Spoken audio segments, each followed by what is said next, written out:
அதற்கு ஏற்ற சூழ்நிலையில உருவாக்குவார், அதற்கேற்ற போன் கால்களை தருவார், அதற்கேற்ற ஆட்களை அவர் அந்தந்த இடத்துல என்ன செய்வார் தெரியுமா, உருவாக்குவார்.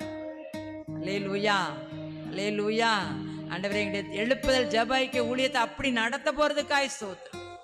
எழுப்புதல் ஜெப ஐக்கிய ஊழியர்களையும் குடும்பத்தையும் அப்படி நடத்த போறதுக்காய் ஸ்தோத்திரம். ஆவியின் கனிகளால், ஆவியின் வரங்களால், ஆவிக்கு 8 விதமான ஊழியங்களால் நிரப்ப போறதுக்காய் ஸ்தோத்திரம்.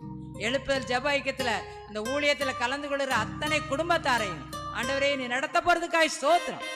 ஆவியின் கனிகளை எல்லாருக்கும் தாங்க, ஆவியின் வரங்களை எல்லாருக்கும் தாங்க. ஆவிக்கிற 8 வகையான ஊழியத்தை நாங்கள் ஓடி ஓடி ஓடி செய்யணும். எங்களை பலப்படுத்துங்கப்பா, எங்களை தைரியப்படுத்துங்கப்பா. அதுக்குரிய கிருபைகளை நீங்க தாங்க, அதுக்குரிய கிருபைகளை நீங்க தாங்க. உங்களால தான் முடியும், உங்களால தான் முடியும்.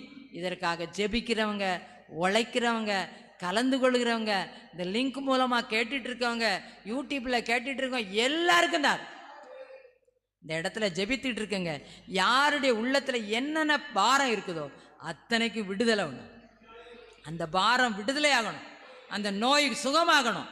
எந்த நோயோடு இந்த வார்த்தையை கேட்டுட்டு இருக்கோமோ அந்த நோய் இந்த நேரத்தில் வெளியேறணும், அந்த பாரம் வெளியேறணும், அந்த பாடுகள் நீங்கணும், அந்த கஷ்டங்கள் நீங்கணும், அந்த கவலைகள் மாறணும், அந்த கண்ணீர் துடைக்கப்படணும்.